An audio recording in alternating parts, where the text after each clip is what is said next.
Assalamualaikum warahmatullahi wabarakatuh. Perkenalkan, nama saya Najwa Darmawan dari kelas 10 MIPA 5. Sini saya akan sedikit menjelaskan tentang strategi dakwah Rasulullah SAW di Madinah. Selamat menyaksikan. Kaum muslimin di Madinah telah mengetahui kabar berita kepergian Rasulullah SAW dari Mekah. Setiap pagi mereka berbondong-bondong menuju Al-Haram menunggu kedatangan beliau, hingga pada akhirnya mereka terpaksa pulang karena teriknya matahari. Suatu hari mereka juga terpaksa pulang setelah lama menunggu kedatangan Rasulullah SAW. Tak lama mereka sudah beranjak ke rumah masing-masing. Seorang laki-laki Yahudi naik ke atas atap rumahnya.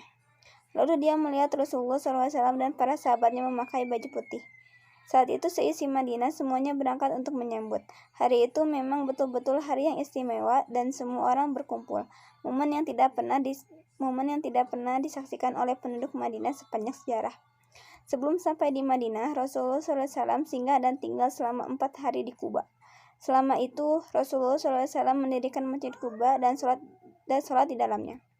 Inilah masjid pertama yang didirikan di atas ketakwaan sejak kenabian. Memasuki hari kelima, tepatnya hari Jumat, Rasulullah bertolak menuju Madinah. Selesai sholat Jumat, Rasulullah SAW sampai di Madinah. Hari itu adalah hari bersejarah yang sangat ditunggu-tunggu masyarakat Madinah. Rumah-rumah dan jalan ketika itu bergemuruh dengan pekikan, tahmid, dan takdis penyucian. Putra-putri kaum Ansor penolong menyanyikan bait-bait sebagai ekspresi kegembiraan. Sekalipun orang-orang Ansor bukanlah orang yang serba berkecukupan kaya raya, namun mereka berharap rumahnya disinggahi oleh Rasulullah SAW.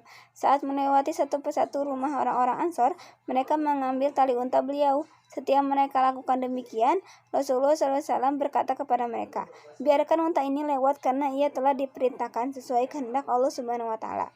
Unta itu terus berjalan hingga sampai di lokasi Masjid Nabawi sekarang ini. Disitulah kediaman Bani An-Najjar, keluarga ibu kakek Rasulullah SAW, Abdul Muthalib. Hal itu merupakan keistimewaan dari Allah Subhanahu wa Ta'ala kepada sang unta. Peristiwa ini terjadi pada hari Jumat 12 Rabiul Awal tahun 1 Hijriah bertepatan dengan tanggal 27 September 622 Masehi. Berikut langkah-langkah yang dilakukan oleh Rasulullah SAW di Madinah. Langkah pertama yang dilakukan oleh Rasulullah SAW adalah mendirikan masjid yang kemudian diberi nama Masjid Nabawi. Di tempat inilah dakwah Rasulullah SAW mulai dilakukan, yaitu dengan melakukan sholat jamaah, pengenalan dan penanaman ibadah madho, muamalah dan kegiatan-kegiatan keagamaan lainnya, sehingga wilayah di sekitar masjid menjadi ramai. Selanjutnya, diteruskan dengan membangun jalan raya di sekitar masjid. Lama-kelamaan tempat itu menjadi pusat kota dan pemukiman. Rasulullah SAW beserta umatnya juga membangun jembatan-jembatan yang menghubungkan lembah yang satu dengan lembah yang lainnya. Dengan demikian, masyarakat setempat dapat berhubungan dengan masyarakat di lembah yang berbeda. Pesatnya pembangunan kota Madinah menyebabkan adanya migrasi dari tempat lain. Masyarakat yang ada di sekitar wilayah Madinah berdatangan dengan tujuan berdagang dan tujuan yang lainnya. Keadaan yang demikian menyebabkan Madinah menjadi kota terbesar di Jazirah Arab. Pada masa ini, masyarakat Muslim berkembang menjadi masyarakat besar dan berkuasa.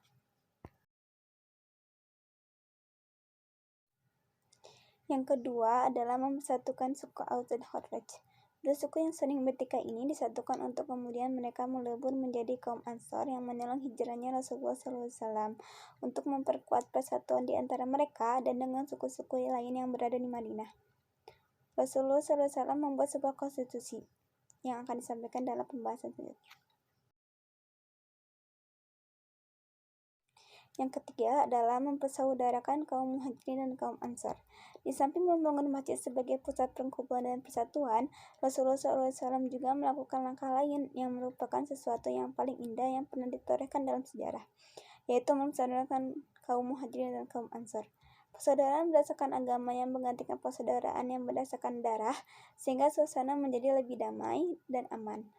Dengan mempersatukan kedua saudara atas dasar agama, maka persatuan di antara mereka semakin kokoh. Yang keempat adalah penanaman nilai-nilai moral. Dengan berbagai langkah yang dilakukan Rasulullah SAW, beliau telah berhasil menancapkan pilar-pilar masyarakat baru. Fenomena ini tidak lain merupakan dampak dari nilai-nilai yang diserap oleh para generasi agung berkat persahabatan mereka dengan Rasulullah SAW. Selalu berkomitmen terhadap mereka melalui pengajaran pendidikan penyucian diri dan ajakan kepada perilaku mulia. Rasulullah SAW juga mengajarkan kepada mereka tentang adab-adab berkasih sayang, bersaudara, menjunjung keagungan, kemuliaan, ibadah, dan ketaatan. Yang kelima adalah membentuk tatanan masyarakat. Rasulullah SAW mempersatukan golongan Yahudi dan Bani Qainuqa, Bani Nazir, dan Bani Quraidah. Rasulullah SAW membentuk suatu perjanjian yang melindungi hak-hak asasi manusia di Madinah dan kemudian disebut dengan Piagam Madinah. Sekian dari saya, mohon maaf bila ada kesalahan.